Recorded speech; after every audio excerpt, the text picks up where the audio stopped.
on today's StoryBeat. You have to ask these 5 questions before you get into partnership with anyone on anything significant. Do I like this person? Do I trust this person? Do they do what they say they're going to do? Do they finish what they start? And have they already successfully done what I need them to do in this partnership? This is StoryBeat with Steve Cuden, a podcast for the creative mind. StoryBeat explores how masters of creativity develop and produce brilliant works that people everywhere love and admire. So join us as we discover how talented creators find success in the worlds of imagination and entertainment. Here now is your host, Steve Cuden. Thanks for joining us on StoryBeat. We're coming to you from the Steel City, Pittsburgh, Pennsylvania. My guest today, Drew Brody, is an award-winning writer and producer whose films, web series, stage plays, and other live events in Los Angeles and New York have featured Ed Harris, Amy Madigan, Jenny O'Hara, Bill Pullman, Sara Rue, Martin Sheen, James Gammon, and French Stewart, among many others. Drew has produced dozens of world premieres for the stage, including 2 plays by Pulitzer Prize winning playwrights, It Wasn't Proust by Sam Shepard and Tight Pants by Beth Henley. Drew won back-to-back Excellence in Producing Awards at the New York International Fringe Festival, where his production of Fluffy Bunnies in a Field of Daisies also earned an award for Best Ensemble and was named Best of Fringe. Among the movies Drew has produced is the horror film Desert of Blood. I've seen Desert of Blood and can tell you it's a sexy, noirish, fun vampire thriller that isn't for the faint of heart. In addition to writing and producing, Drew has worked as a story consultant and coach to Hollywood writers for more than 2 decades. For 6 years, he was a thesis advisor for MA students in the humanities department at Mount St. Mary's University in Los Angeles, where he taught classes in screenwriting and playwriting and helped develop and launch the university's MFA in screenwriting program. Writers who've worked with Drew have collectively written dozens of published novels, scores of paid screenplays, hundreds of hours of Emmy Award-winning TV, and studio movies that have grossed more than $100 million worldwide. Drew recently relocated to right here in Pittsburgh. So for all those reasons and many more, I'm delighted to welcome the writer, producer, and teacher, Drew Brody, to StoryBeat today. Drew, welcome to the show. Thank you very much. It's very nice to be here. Oh, it's a great pleasure to have you here. So let's go back in time just a little bit. Where did this begin for you? At what point in your life did you first look at things in the entertainment world and think, that's interesting, I'd like to get involved in that? I mean, it goes way, way, way back because the very first movie that I remember seeing, I grew up in rural Pennsylvania on the other side of the state, and my parents took me to a drive-in movie theater when I was 5 years old because Star Wars had just come out. And we were in, rural PA, like no light pollution. So when you look up, it was a clear, clear sky, and everything in the sky was pitch black with bright white stars. And then the movie started, and it was pitch black and bright white stars and spaceships. And I was hooked. That sucked you right down the rabbit hole. That did indeed. Yeah. I saw Star Wars on its opening day at Grauman's Chinese Theater in Hollywood. Did you really? Yeah, nobody even knew what it was going to be yet. There was no lines. Right. There was no hype. There was nothing. No. And then I saw that very first day. So anyway, go on. So where did you then start to think about doing this for yourself? I mean, it was right there that you were hooked. Yeah, I was hooked, and there was a community theater in our little rural community, which was at the time called the Westchester and Barley Sheaf Players. Okay. And I got involved. They had a children's theater program that I did every summer, and they had a teen program. And before I got to the teen program, I had started working on the adult shows. And by the time I got to high school, I was sort of involved in some way in every production, and they did 2 productions at once. So they had rehearsals for one while they were in tech for the other. And so I just moved in. And were you involved in acting or in backstage stuff? What were you doing? I did a little bit of acting. I wasn't terribly skilled at that. I did a lot of backstage stuff. Most of my acting was actually because I was running the light board or on crew or assistant stage managing, and then somebody dropped out and I would have to learn the lines and step into it. And so when did you start thinking about producing as something to do? I wrote and produced my first play, which was called How to Get into College. I did that before I had applied to college. It was sort of, I wrote it to figure out how to do it. And that was fun. I'm not crazy about directing my own work, but I like producing and I like working with directors. What is it you like about producing? Producing is just juggling chainsaws, which is a ton of fun if you're the kind of person that really enjoys that, and a nightmare if you're not. But not just any chainsaws, ones that are turned on. Yeah, of course. I mean, and one of them's on fire, and and then somebody tosses you a fifth or a sixth one, and then you just got to keep on going. And one of them is greased in oil. And so, you make it work. But I love the immediacy of, you've got something going on that's been planned. I mean, you should have lots of planning, you should have lots of collaboration, and then inevitably, I mean, especially with live theater, stuff happens. That it does. And you got to roll with it. Well, as you may know, I started in the theater and I've worked on many dozens, if not several hundred productions. And yeah, you never know what's going to happen because it's live. It's happening right then and there. And you can't say cut, take two. It doesn't work that way. Quite so. You're a problem solver then. That's why you like to do shows and produce. Yeah. There's a certain kind of high that you get off of being able to solve multiple levels of problems at the same time. Have you been writing all along? I know you say you wrote and did stuff when you were in high school. Have you continued to write all along? Yes and no. So I actually went to college as a math major, and that lasted until I moved into the theater, and then I was a theater and film studies major. But I came out of college thinking that I wanted to do was write.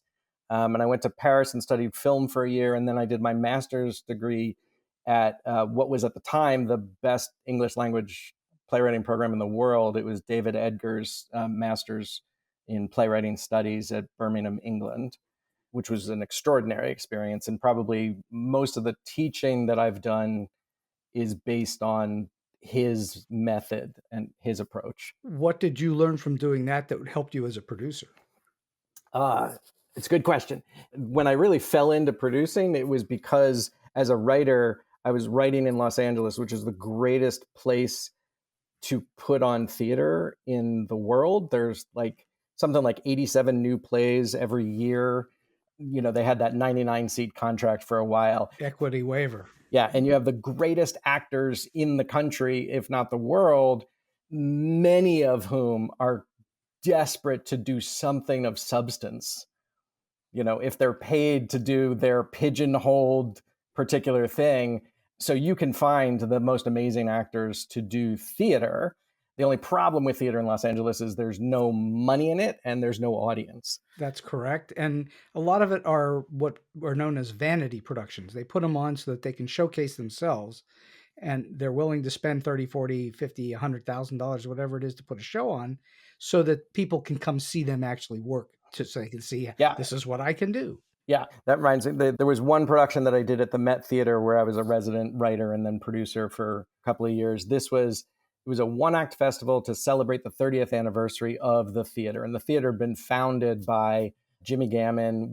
The board was made up of people like Ed Harris and Holly Hunter and Amy Madigan, and Sam Shepard was involved and Beth Henley was involved. And so we did a one-act festival where I asked for world premiere plays. I asked writers what they had in a drawer, because I figured everybody had a 10-minute something that they hadn't been able to, because who can publish 10-minute plays other than, right? I don't know if Louisville's still doing it, but they used to do that every year, the 10-minute play festival.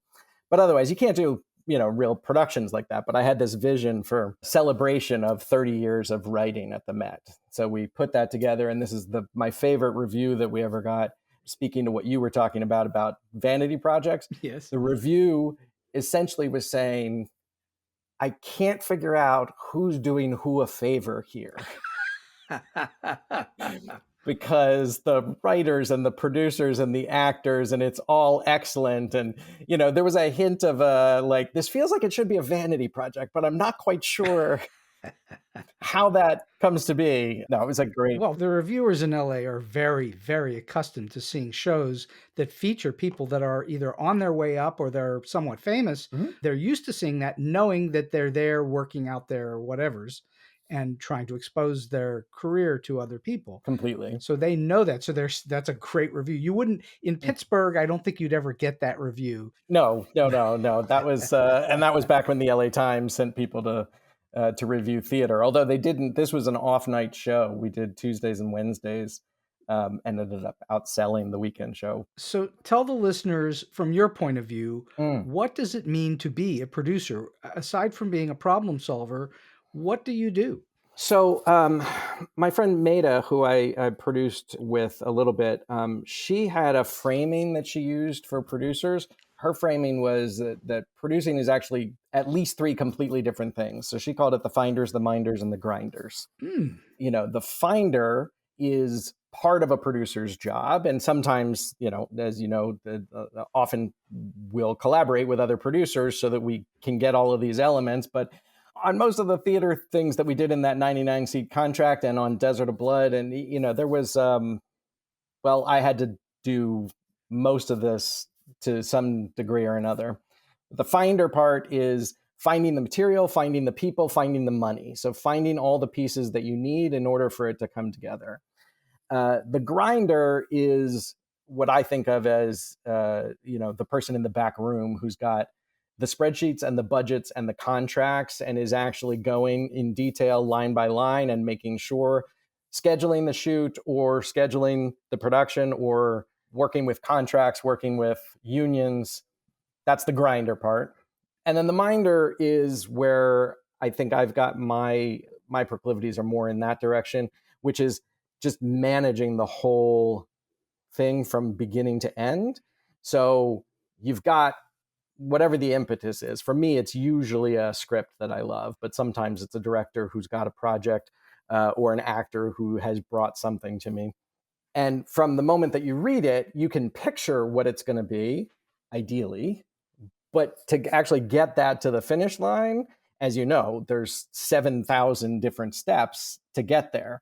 And so the minder part has to just, that's keep the eye on the ball and figure out how to get everybody to the finish line. Mm-hmm. And of course, the finish line rarely looks like what you thought it was going to look like when you started the project. There's no such thing as a project that you start that concludes the way you thought it would. That just doesn't exist in any form of medium. No, for sure. And actually, that's something that I talk about when I was teaching writing. I'm pretty sure this is a Harold Pinter anecdote. When he set out to write, I want to say The Birthday Party, but I might have that wrong. He had woken up with 3 characters in his head, and he knew these characters, and he had a very clear idea of who they were. And before he sat down to write it, he only knew one thing. He knew that the play was going to end with a murder. He just didn't know which of the 3 characters was going to murder which one. Yes. And so he had to write it to find out. And in the end, there's no murder, but there's an amazing play. That's exactly the way that works sometimes. Yeah. Is that you have the best intentions down one road, but the action of actually doing the work changes what the work becomes. And sometimes that's for the good, and sometimes it's, it can be disappointing. I would have loved to have seen the original concept of Tom Stoppard's Rosencrantz and Guildenstern Are Dead. If he had actually written what he originally intended to write, that would have been amazing. Do you know this story? Do you know what it was supposed to be? I don't know. Tell that story. Rosencrantz and Guildenstern Are Dead. So Rosencrantz and Guildenstern are minor characters in Hamlet who are then sent away. And the idea is they've been sent away with a note that's going to get them killed when they get there.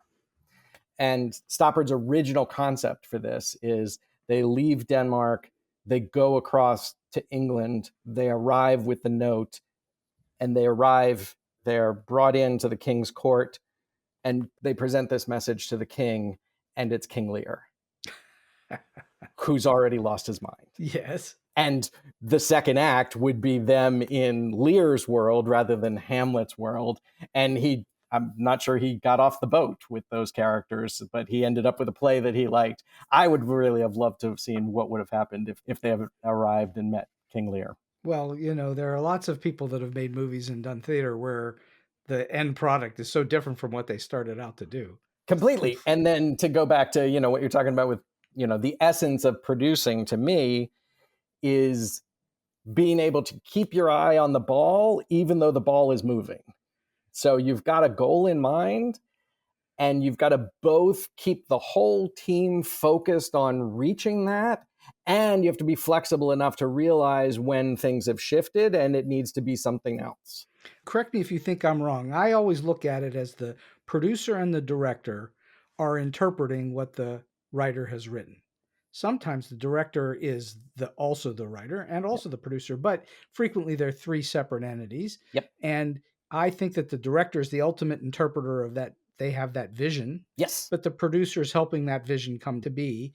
But you're all pulling for the same thing. You're all pulling for the end product of what the writer wrote. Correct. But I always think of directors in particular, but producers too. They're like coaches in football. Absolutely. You go into every game with a master plan as to what you're going to do. Yeah. But then you have to be willing to punt. Totally. And that's exactly right. I mean, I think a football coach is a great metaphor because you can do all the preparation in the world, and then when you get into the game, it is never going to go in any way that was planned or anticipated. You can get parameters for what you anticipate happening, but every single game is unique. And I think the same thing, every production that you go into is going to be its own unique beast. It's a little bit like it's the old adage about war, no matter how well you plan a war, it all goes to pieces in the first 10 minutes. Totally. And so then you have to be willing to figure that out from there. So how did you become a producer? Where did it begin for you? Yeah, so I went to do my writing degree, and then I moved to New York to be a playwright, and instead I accidentally became a math tutor. And then after a year or two of that, I realized that the reason it wasn't going quite where I wanted it to be is because I got into theater because theater is a team sport. And then I went off and I became a writer, which was me alone in my apartment with a word processor that I could throw out the window. And I hated the isolation, and it didn't work for me. So what I realized is I'm supposed to be in television. So I moved to Los Angeles to be a TV writer. And that's how I became a playwright instead. And then, as we were talking about, Los Angeles theater is the most amazing place. I've been able to work with some of the most extraordinary actors. Some of them, you mentioned the ones that are known, but some of them that are still not household names that are some of the most talented people I've ever met. But in every capitalist endeavor in the world, the supply and demand curves come into play. Mm-hmm. And if theater is specifically theater in Los Angeles, if hypothetically that had worked according to the laws of economics, then what would have happened is somebody would have started a theater, and those productions would have been so successful and popular that they could not possibly fit any more audience in. And then they would have to, either them or somebody else would have to open another theater, which would then accommodate that audience. And then you would grow from there. And instead, what happens in Los Angeles, as you were alluding to with the Vanity Projects, is you put on a play and it's got 3 characters in it, and you've got 100 people that audition, which means there's 97 people that aren't in it. And so then those 97 people need to do a play. And so they all go off and they create their own plays. And you have all of these things that are driven by people who want to do the plays and not really driven by people who want to drive through Los Angeles traffic to go see the plays. And so while I had 8 of my plays produced in the first 3 years that I was out there, most of them at the Met Theater, I realized pretty quickly that there's no audience and there's no business plan that is remotely functional in any of the small scale theater stuff that I was encountering. Well, the economics don't work at all. The economics don't work at all. At all. And so I realized the thing that was missing, because what's the good of doing fantastic plays with amazing, talented people if nobody sees it? And that was the thing that was missing. Because your original question was, how did I get into producing? I got into producing because I was like, oh, somebody needs to do that and nobody's doing it. That's going to be my job. Again, the playwrights are trying to get TV gigs or feature films, and this is a way to show off their wares. Yep. But as the old adage goes, in the theater, you can't make a living, but you can make a killing. Right. And so you have to hit the lotto. You got to get lucky and hit the lotto. And most people do not. Right. Occasionally somebody does, but it's so rare that The economics just don't work in 99-seat theaters. And forget 99-seat theaters. Tony Kushner can't make a living in the theater. He's, He writes for Steven Spielberg. He's probably the most extraordinarily talented of our times. And he does plays because that's his calling. And then he writes movies for Spielberg so that he can afford to live. All right. So as a producer, what do you spend most of your time on? Is it the finder part of it? Or is it the grinding part? Or is it the keeping part? What do you spend most of your time really working on? It's interesting. I feel like my focus is often, and this is partly how I ended up doing, coaching more than anything else. My specialty in producing is working with writer-directors on their passion projects. Mm-hmm.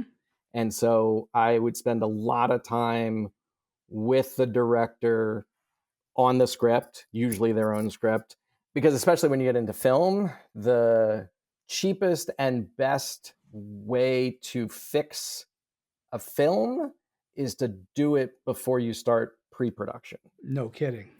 So a lot of times I'm working with people on the script to make it rock solid so that we can actually move forward with it. But inevitably I say that, and then inevitably there's a deadline. There's some time crunch on that. And before you know it, we're in pre-production for a film, which is just rehearsals when you're in the theater. Then you're trying to fix it both in production and then after the fact. Yeah. And then in LA theater, what I spent the most time with was once you put together a director and a great cast, as a producer, I don't need to be there for all the rehearsals. What I do need to do is I need to work on the marketing materials and start to talk the show up so that I can build audience, so that I can hopefully get reviewers in there working with, we had somebody at the Met who focused on publicity, but that person can only do their job, I think, in tight collaboration with the producer who has to give them all of the fodder to go out and do what they do to fill the seats. How long do you think you worked at producing your own material and other people's material before you thought to yourself, I am actually pretty good at this? How long did it take you? Interesting. So I remember a moment where I got that Fringe award for Fluffy Bunnies in a Field of Daisies, which, as I'm sure you can guess, is a sex comedy. It doesn't sound like a dramatic thriller. Yes. Brilliant script that was written and directed by a talented writer, Matt Chafee. And when they gave me the producing award there, Matt kind of tongue-in-cheek started saying to people, with some faux jealousies, like, I don't know what the big deal is. I don't know why he gets an award. We did all this work putting in the show, and all he did was hand a postcard to everybody on the island of Manhattan and fill the seats. And I don't know why that works. I don't know why that's worth an award. But when he framed it that way, I was like, oh, it wasn't the award itself. It was the way that Matt framed it that I was like, oh, actually, I'm really good at this, because I was able to work with him to get his vision to work, and that's part of it too, because directors and actors, it's such a vulnerable job to do the art. And so a big part of the job of the producer is to protect the space so that everybody else can do what they need to do in order for their genius to come out on stage or on the screen. Well, that is a big part of a producer's job, is to shield people from themselves sometimes. Correct. Yes. And the Bugaboo project, the one that I worked on for 5 years and fell apart on me, that's ultimately what went wrong. Is I was able to protect the director from herself for a while, and ultimately, there's you couldn't. Yeah, you got to a point where it just was a lost cause. Yeah, I mean, set the house on fire, and it's hard to keep things afloat. So what would you say in a live show versus a web series versus a live event versus a movie? What would you say are the most difficult challenges? And is it universal, or is it different for every medium? I mean, for me, it's different for every project. Every project. Yes. I just had this conversation with my daughter yesterday. She wanted to know what was surprising about parenting. I was like, everything. Talk about producing. Yeah, exactly. And, I've got 2 kids, and I feel this applies to producing as well, but just to extend the metaphor a little bit. With my son, I figured out how to swaddle. I figured out how to get him to sleep. And so like a month or two in, I was like, oh, I'm really good at this. I can do this. I can add value here. I can do something. And then 2 months later, it's a totally different stage of child development, and that doesn't work anymore. So it's like every time you do it, the rules change. And then I had a second kid with my wife, and I was like, okay, well, at least I've gone through all of these things before. And then you get to the first step, and none of the tricks that worked with the first kid worked with the second kid. And I feel like I had that same experience in the theater too. It was like you kind of catch up to like, oh, okay, that worked. Now we're on to a totally new thing where I got to learn how to figure out how to do this. I'm like, okay, now I'm doing my third show. So at least I've done these other two. And everything is completely different. The people you're working with are different. So it sounds to me like the biggest challenges that you have are figuring out each project as its own thing. Yeah. But that's the fun part too. That's the joy of it is well, it keeps it from being boring, doesn't it? Yeah. And that's, I think, like the most fun challenge is until you actually get the production put together, it's just raw materials, right? Like you might have the most talented actors out there. You might have a genius director. You might have a brilliant script, but you have to put the pieces together and get it in front of an audience in such a way that it can come to life and ideally be the best version of whatever that project is that is possible. And that's going to be uniquely different for each and every project. So let's talk a little bit about your process. When you get a script, do you tend to find scripts or do you tend to have scripts come your way? In terms of the producing that I've done, obviously you've written your own. That's another story. Yes. Yeah. So some of it I started off writing and then became a producer because I realized that if I didn't, nobody was going to get the audience. Right. So that was the part of stepping into producing that I needed to do. And then it was after Seven Met Shorts, which was the project that had the Sam Shepard one act and the Beth Henley one act and the great reviews from the LA Times. Once that had happened, I all of a sudden had not everyone I had ever met, but a lot of people were bringing me their passion projects. So writers who had something that, the project, either film or theater, that somebody else wanted to direct, but they wanted to hold on to this one and direct it themselves. Or an actor that had been holding on to this script for a while that they desperately wanted to play this role and couldn't get it up on stage or couldn't get it financed. So that's when stuff would come to me. That's very useful when it's coming to you. You don't have to go seek it out, but that can also be its own daunting issue as well, because you have to wade through things and then you have to tell people no. All those things are difficult. Yeah. And well, see, that's interesting because I think when you're in Los Angeles, you just assume that the default is no. So I never thought of it as difficult to tell people no so much as, well, it was just never a flat no. It was, hey, here's what's interesting about this. And if you want to sit down and talk about how to make it better, that's great. Also, I just started this other project that I'd love for you to come see. So once you get a script that you like, and you said this is something you want to work on, obviously you've read it. So that's the very, very first thing you've done is to at least read it. What is the next step? Do you look to put the team together? Do you look to raise financing? What steps do you take typically? Yeah. So let's just talk about the films because it's easier to just focus on one. Well, talk about Desert of Blood, which I've seen. Yeah. How did that come together? So Desert of Blood was again a writer who had written some scripts and sold some scripts, but this is the one that he wanted to direct himself. It was a writer. His name is Don Henry, and it was a great script. And part of what was great about it was he had written it.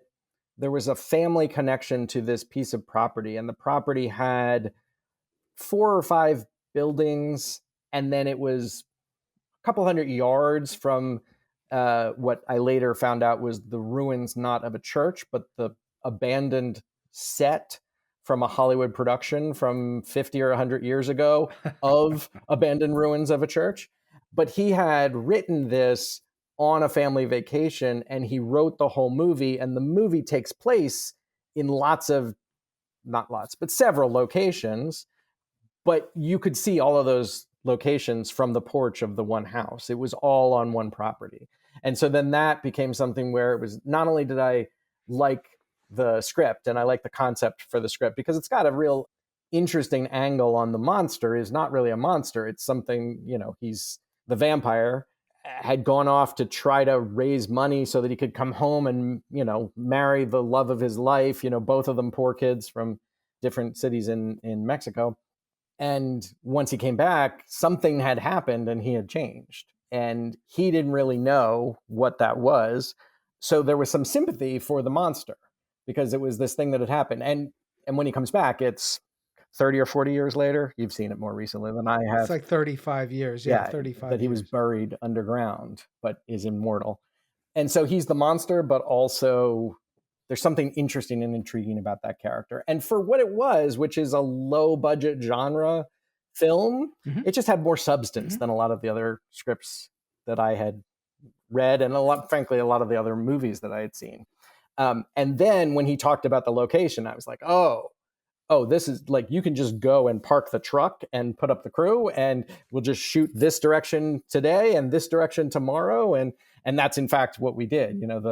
The wardrobe was in one building for the first 2 weeks. And then when we had to shoot in that building, wardrobe moved to the building that we had already finished shooting in. So no company moves. Right. You just had to move wardrobe. Right.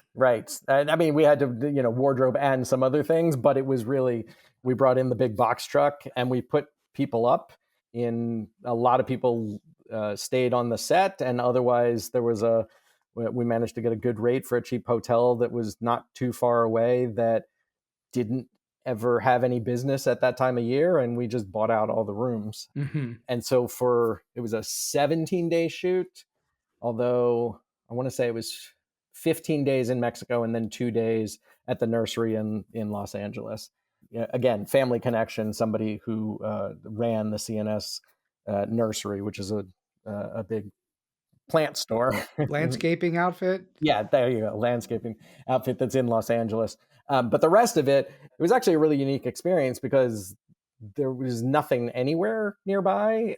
And so we really had much more of a tight experience where like we were all just living together for 2 weeks making a movie. When you have a low budget, because I've made one low or next to no budget movie, and everything is about how do you do it in the least expensive way possible. Exactly. And I assume that even on a $200 million movie, they're still trying to do it in the least expensive way possible, though they wind up spending a whole lot more money than they like. Yeah, no doubt. But they're always looking to cut whatever corners they can cut, even at $200 million. But when you have no money, now you're really cutting corners. That was it. So I'm going to ask you a question that I ask lots of guests, and I find it very interesting to hear the answers. And that is, what for you then makes a good story good that attracts you? Yeah. So again, using Desert of Blood as an example, it's the combination. So it was a genre story, so I knew kind of where it fit into the world, but it was also a version of the story that I hadn't seen before. And then, I mean, this is more producing than it is just strictly story. Part of it was him telling me that all of these locations were just right there. That was really the spark for like, oh, this is when I got a stack of scripts this high, this is the one that I picked because I was like, I can see it. I can see how we can make a $2 million movie for $200,000 by doing this in this way where we were all on one location. But none of that would have worked if I didn't also really love the story. And so the story, what makes a great story? It's got to have a beginning, middle, and end. It's got to have enough similarity so that people can access it. You need to be able to communicate to your audience, ideally in a trailer or a poster or something where they were like, oh, I like that kind of thing and I'd like to go see it. But then when they actually get in to see it, it has to be unique, which is what will make it memorable. And so something has to leap out to you that sticks in your brain, that makes it memorable for you. Yeah. Is it usually character, or is it some effect, or is it plot?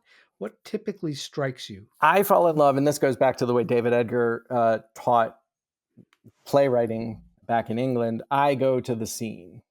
If you've got the best movies in the world, it's like, so, one of the ones that I use all the time when I'm teaching is The Princess Bride, because it's one of the great movies of all time. But if you pick a scene, you pick like the Miracle Max scene, for example, which is the Billy Crystal scene. it's an entertaining scene, and it's just him doing his shtick.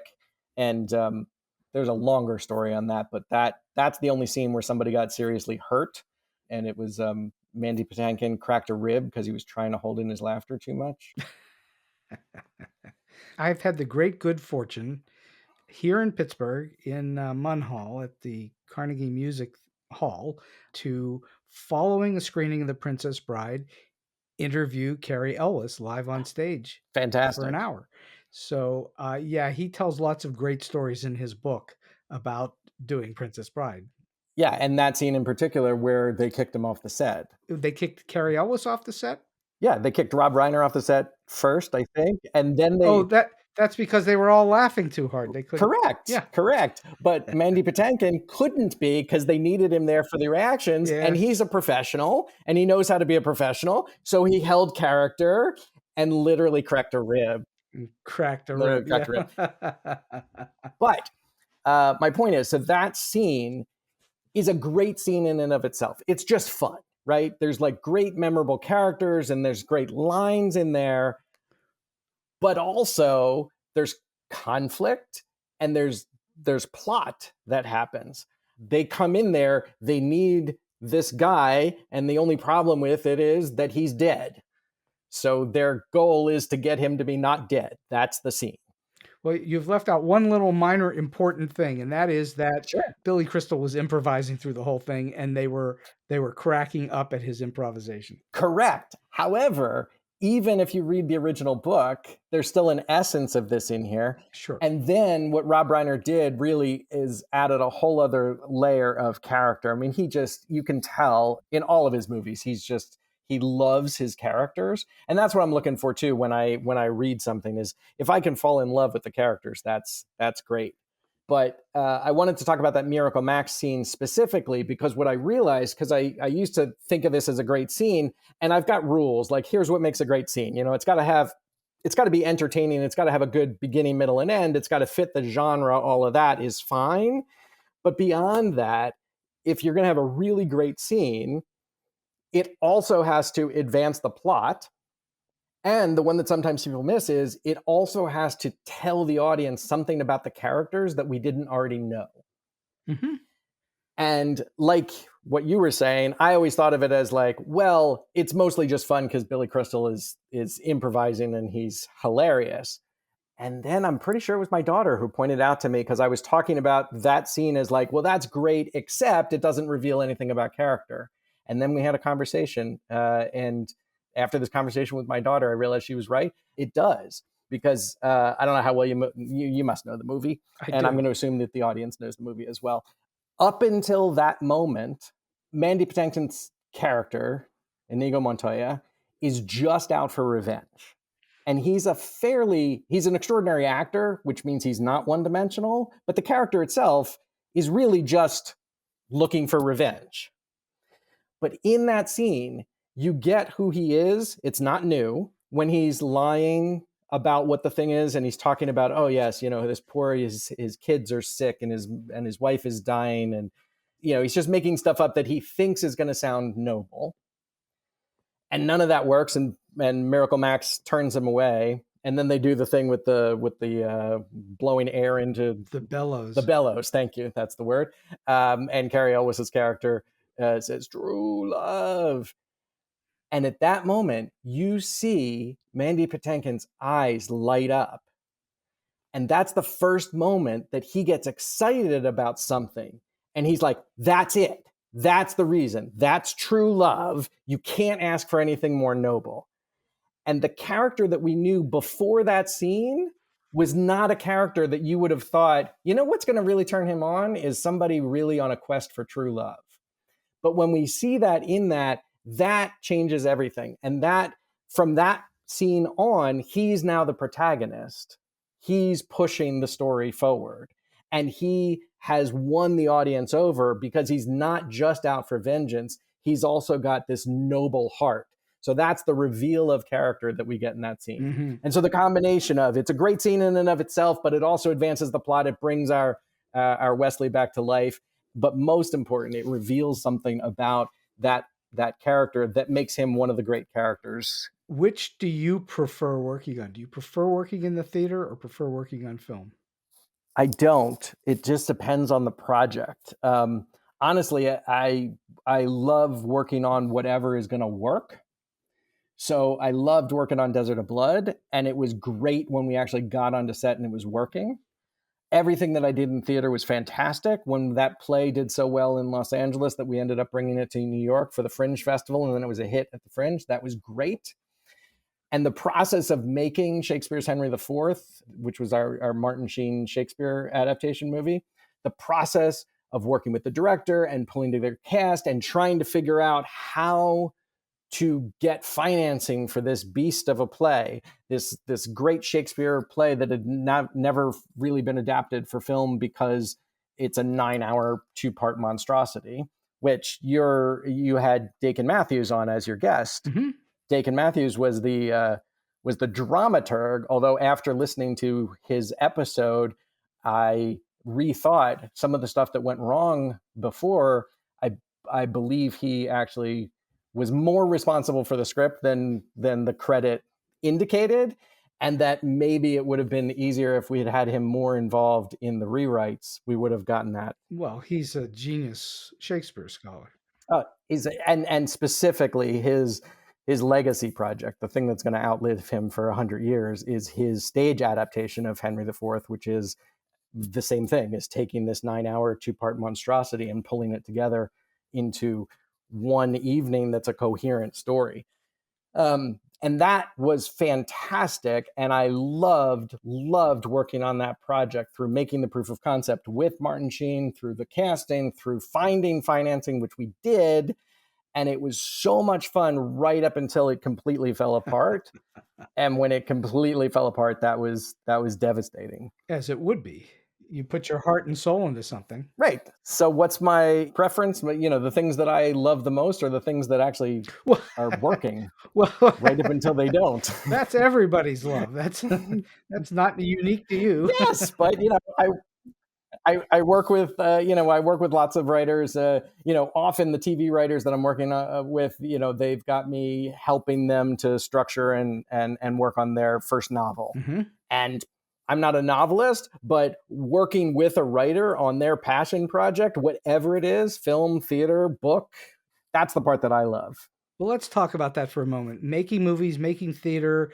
When you're a novelist, you typically are working alone in a room. And eventually you might get to a publisher or an editor or someone like that, or someone like you to consult.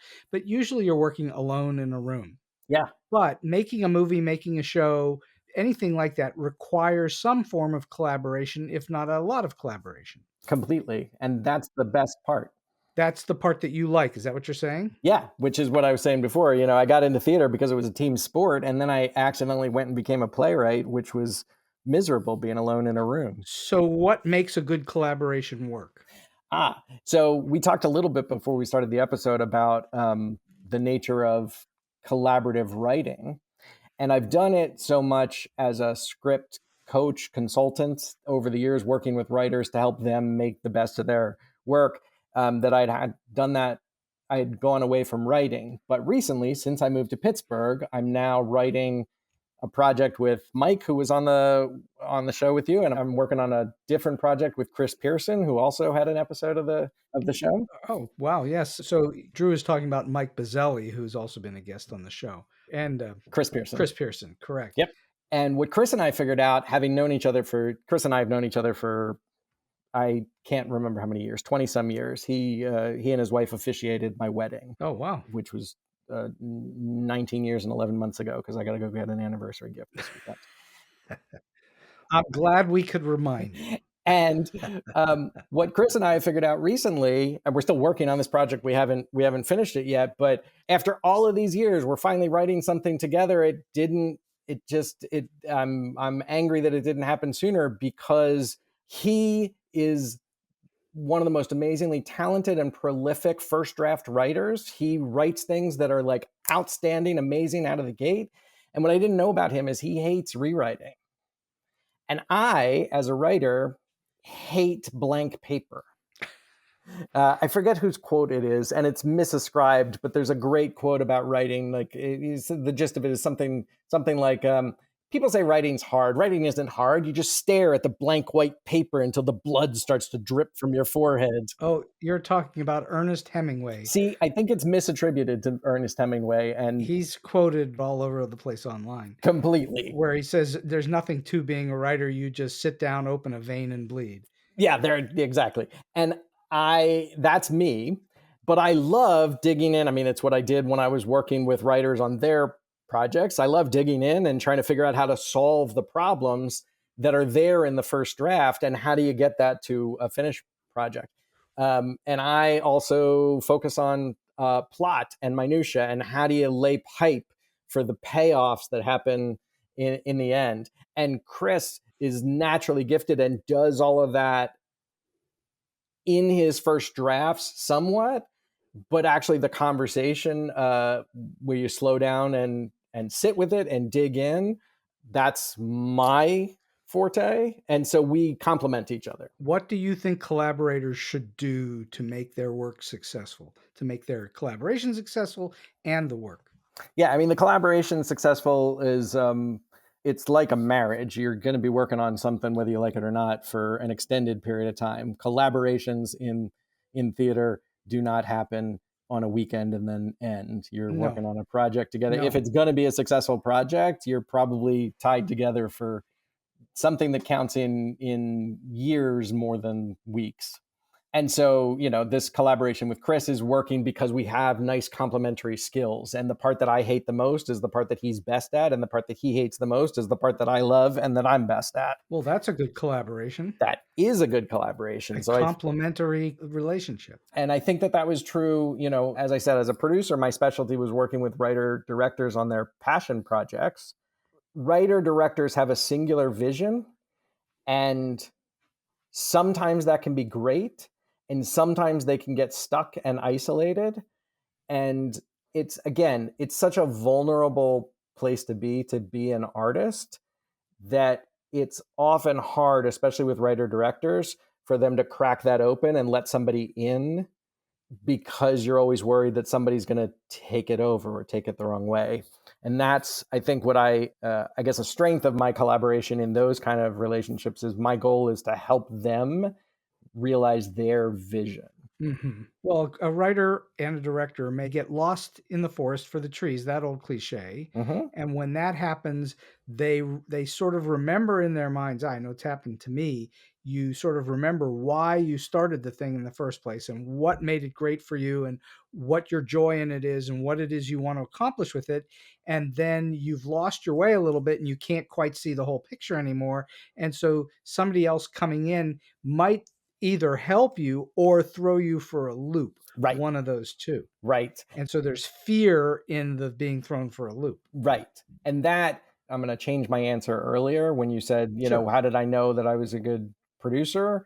That's when I knew. It was when I figured out, oh, I'm actually really good at that part where I can come in and it's not a clash of egos, but I can work with somebody in a way that makes them feel safe, and I'm supercharging their vision rather than doing battle with them over something, which is, I think, what the fear is when people are trying to write and direct their own thing and they're a little nervous about getting anybody involved that would be in a position to take charge. Well, it's so common, again, going back to the notion that a screenwriter or a novelist, whatever, typically is writing alone in a room for a period of time, maybe a long time. And now you have to be vulnerable as hell by giving it to others and get that feedback and those opinions and those criticisms. And it can either be very helpful or very hurtful. And it just depends. Yep.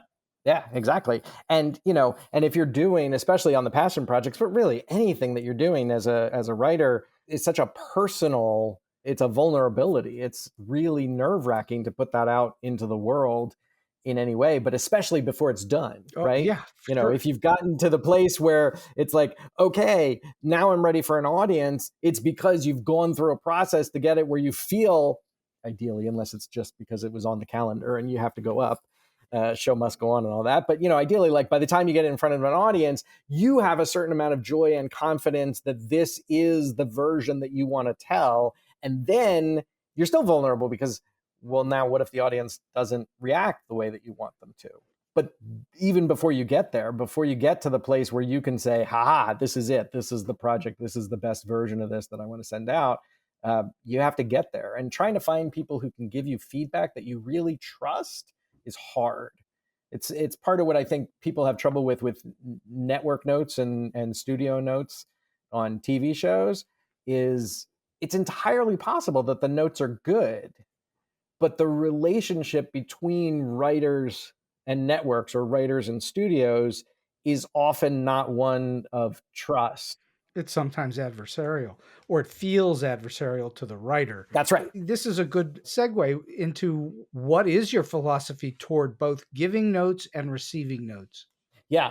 So I've had more success as a script consultant than I have as a writer because I'm pretty good at giving notes. How do you do it? Right. And one of the things is I learned actually from my experience with Matt Chafee on Fluffy Bunnies in a Field of Daisies, which, by the way, the original title was The Untitled Virgin Horror Project.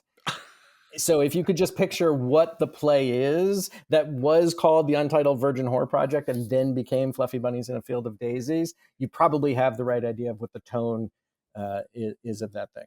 It was a brilliant play. And Matt, and I don't think, enough time's passed, and I don't think that he would deny this anyway. Matt's not great at taking notes, but what I realized is... Many writers aren't good at it. I didn't realize this right away, but there was something that we actually had a fight about. Like we had an argument about something that I felt very strongly was not working the way he intended it to work, and I had a solution, and he did not like the solution, and I let it go. Like I just kind of put my hands up and I walked away because ultimately it's his project. And 2 days later, without ever having said anything to me about it, without us ever making up, he just did the thing that I was saying to do, which in the moment he was so furious about. And what I realized was, oh, he heard me. The argument was because I didn't feel like I was heard yet. And so I was trying to keep on saying it from different angles until he got it. And what I realized is people who are in that space where they're taking notes, it's a vulnerable space, which means you can't always do it in a way that feels like it's in the collaborative spirit, but that doesn't mean that he didn't hear me. And so once I realized then, this is 20 years ago, that was a turning point for me, is I realized like, oh, all I need to do is I need to say it. And I need to trust that they're going to hear it. And whether or not they move forward with that or not is not my job. I think that's exactly spot on. And I have taught forever to my students that when you're being given notes, the smart play is to take the notes whether you agree with them or not. And that the way that you argue notes in a room is to ask questions, not to fight against the notes. And that what you're talking about happened for this writer. Frequently, even the dumbest, silliest, stupidest notes, when you're sitting there getting them, when you later go off and think about them, sometimes it actually triggers a solution to a problem that you didn't even know was there. And then suddenly you realize it's there. So that's what you're talking about. And what you're saying as a note giver for you, and correct me if I'm wrong, is that you needed to learn to just give the note and walk away from that moment. Answer whatever questions they have.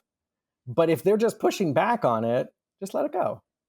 And I had a similar experience. You and I have both taught screenwriting at a college level. And when I would teach my students how to take notes, I think that, whatever, you've had this experience, you give 20 pieces of advice. Some of them are useful.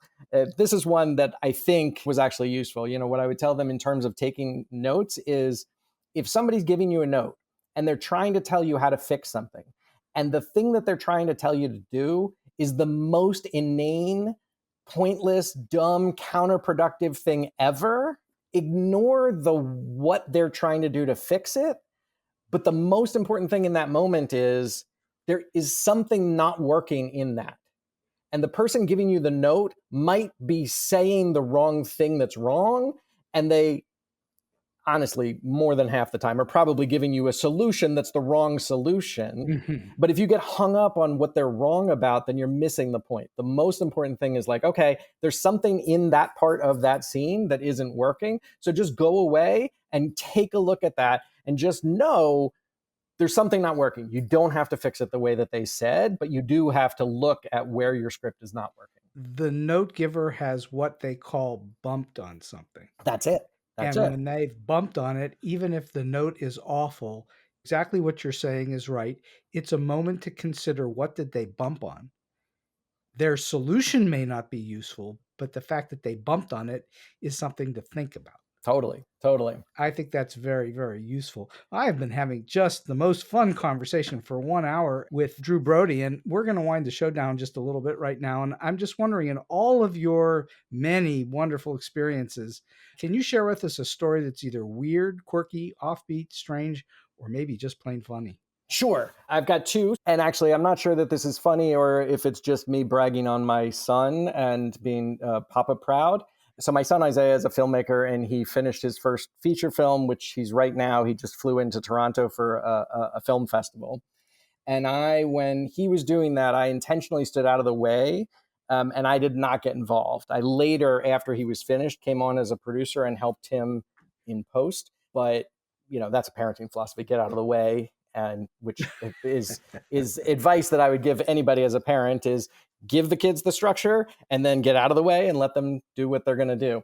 But the moment that I realized, oh, this is not just something that he's doing, he actually might have the right combination to make it, was the first cut of his movie that he shot when he was 16. I sat down and watched it, and at the end of it, I had two big notes. And one note was, I think you need title cards to break up, you sort of have chapters. And he argued with me vociferously. And by then I had learned the Matt Chafee lesson, and I just let it go. And the other one was, there was a scene that he had that was like 15 minutes long with no audible dialogue. It's just subtitles and sound effects. And I was like, it's not going to work. You're not going to be able to get an audience to sit still through that. And he argued with me for both of them, and I let it go. And then this was the magic. It was 5 or 6 days later. He comes up to me. I used to work at the school where he went. So he just came up to me on campus, and he goes, oh, by the way, I tried that thing with the title cards, and that's what the movie wanted. And that's what the movie wanted, was a great, he disagreed with me, but he was willing to give it a try and try it. And the other note that I gave him, he still disagreed with. And then I saw it with him when he screened it for 200 people for the first time. And damn if he wasn't right. And you could hear a pin drop during that whole 15-minute sequence of silence. It was one of the most magical experiences I've had in a movie theater. And I was just wrong on that one. And so what I love, the reason I think he can make it, is he both has the conviction of his own vision to be able to hold tight to that thing, because I wasn't the only one that told him that wasn't going to work. And he just knew that this is what it was supposed to be. And also he was flexible enough that this other thing, he was willing to try it. And when he realized that's what the movie wanted, then that's what he did. It was like he was able to get his ego out of the way. Well, it is an art, though it's called show business, it's still an art form. Yes. And the artist has to make a decision from their perspective at some point. Yeah. And ultimately, the fact that he was able to hold tight on the one, and also he was able to be flexible on the other one, I think in the end, he's got a movie that's really, really good. And, he turned 18 recently, and he's on the film festival circuit with a feature film, which is unbelievable. That's amazing at 18. That's incredible. It's unreal. So the Desert of Blood. So this is a genre film. So it hits, I loved it because of the story, but it hits certain things that are important for this type of genre. And we had the unfortunate experience that the DVD market collapsed after we found financing, before we went to market. There was a 6-month window in there. And, this was the third of 4 movies in the series that I produced. This one, and the other 3 were produced by my mentor, Suzanne Lyons. And they just steadily got increasingly better in quality and then earned less and less because it was when the market was collapsing. But we ended up on Showtime for 2 years. It was on like Showtime had like 15 different networks at that point, and they just had unlimited run.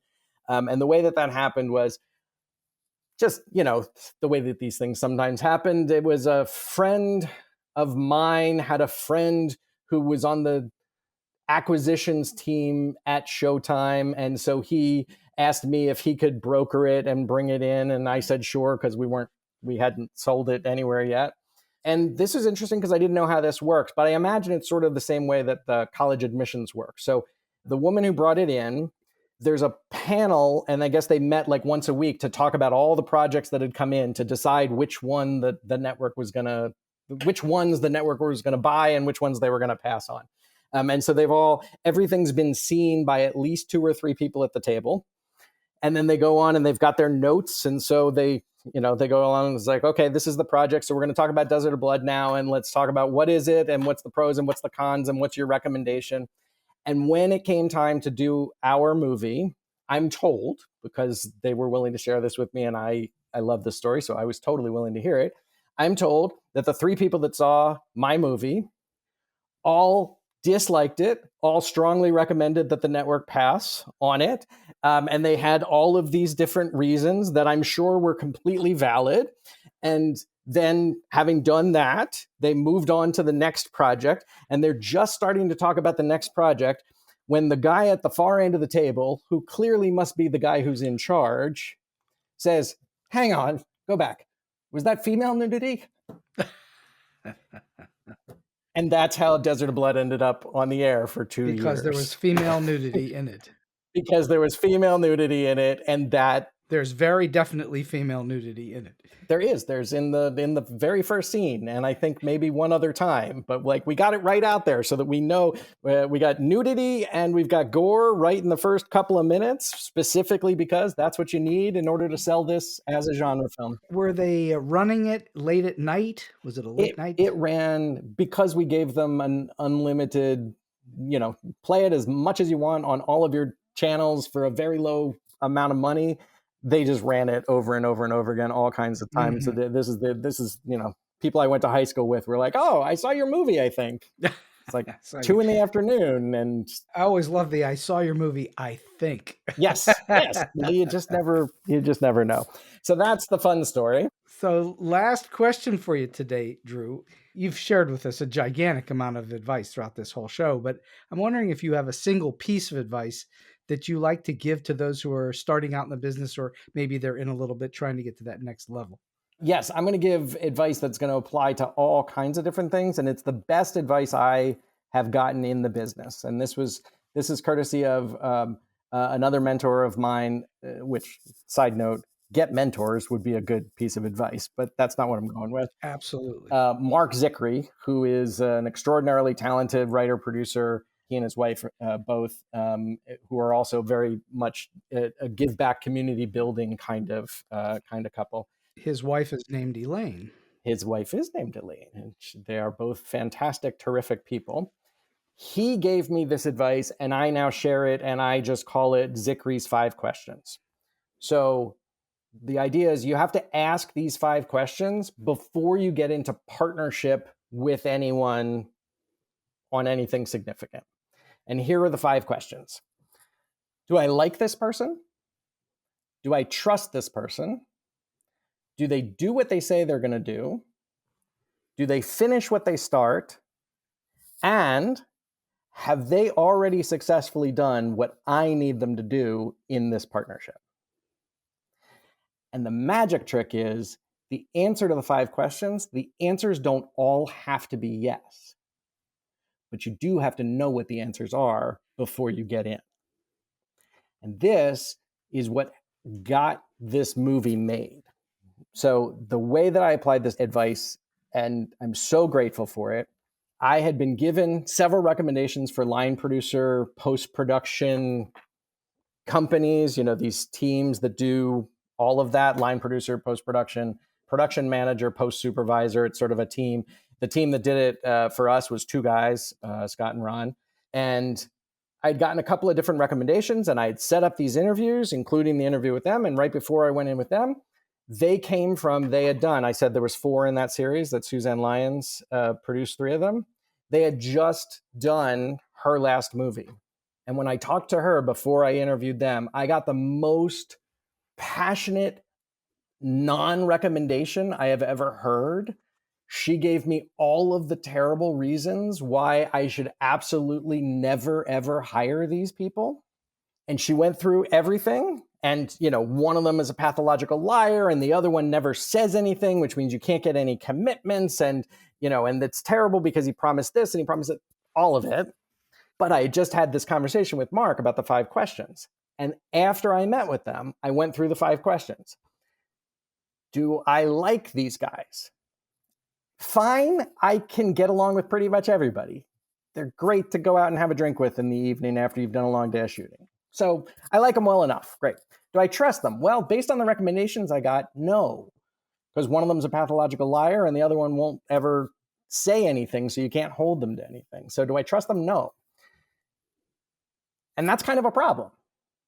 And that would have been a deal breaker in any other thing, except because I got these 5 questions. The third one is, do they do what they say they're going to do? Well, again, one's a liar and one doesn't say anything. But the 4th question, do they finish what they start? Suzanne gave me this non-recommendation the day that they turned in her movie, the day that they turned in her completed, finished, fine, well put together movie. So yes.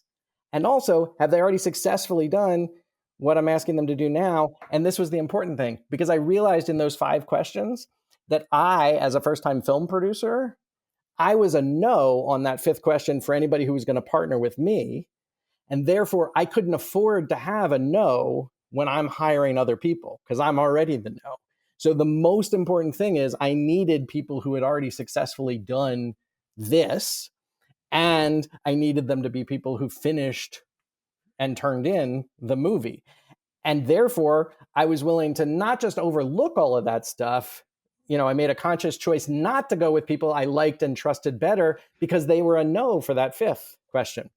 But the more important thing is I knew what the answers were, because that's the key. As Mark says, the answers don't all have to be yes, but you have to know what the answers are. And because I knew what the pitfalls were on liking and trusting and do they do what they say, I knew that. And so my eyes were open going in, and I was able to manage that relationship, and I was able to manage expectations, and I knew what I was getting into. And ultimately, we finished the film, and I'm very proud, despite what the Showtime people say. I'm very proud of the movie that we made. I think it's a lot of fun. Well, one of the jobs of anybody working on a movie in almost any department is the art of compromise and understanding how it works in total, so that even though you don't agree with every single little thing, you can compromise on it in some way and still get the project done. And that's what you're talking about those. You've got 5 things to consider, and you don't have to have a yes on all of them. But knowing it is very useful, because then you can compromise. Absolutely. And just to add on to that, knowing it is very useful, because I think what often we do, especially if you've ever hired anybody, you go through the menu and you go through the pros and cons, and you hire the person who's got the least cons, but they're still not 100% perfect. And I think that we have the habit of, once we've cast somebody or once we've hired somebody or once we've engaged in some sort of partnership, we have a habit of assuming the day that we hire them that all of those negatives are gone and that they are now perfect for that. And actually, you want to know, like, okay, this is the place where this person isn't perfect, and how am I gonna manage that as we move forward? Right, exactly. How am I going to manage that so that they can be successful, so that the partnership can be successful, so that the project can be successful? That's very wise advice. And you're going to bump into it a lot if you're in the business at all. You're going to bump into where people are not perfect, and they're not necessarily perfectly what you want, but you are going to work with them and you're going to make best do. And to have that information in advance is very useful. So not knowing it, that's when you get blindsided. Right. Knowing it in advance, you don't get blindsided as easily. I think the hard part is not the not knowing. I think that most of us have a habit of forgetting. Like, you knew this before you got in, and then once we started, you just forgot that there were these things that you were going to have to manage. So just have that intention going in. Say, okay, I'm going to manage this group, and I know that I don't trust anything that they say, but I also know that they're going to finish my movie, and they've done it successfully. Drew Brody, this has been an absolutely terrific hour plus on StoryBeat today, and I truly can't thank you enough for your time, your energy, and certainly your great wisdom, having done this for quite some time. And I thank you greatly for being on the show with me today. Well, thank you. Thank you. It's been a lot of fun. And so we've come to the end of today's StoryBeat. If you like this episode, won't you please take a moment to give us a comment, rating, or review on whatever app or platform you're listening to. Your support helps us bring more great StoryBeat episodes to you. StoryBeat is available on all major podcast apps and platforms, including Apple Podcasts, YouTube, Spotify, iHeartRadio, TuneIn, and many others. Until next time, I'm Steve Cuden, and may all your stories be unforgettable.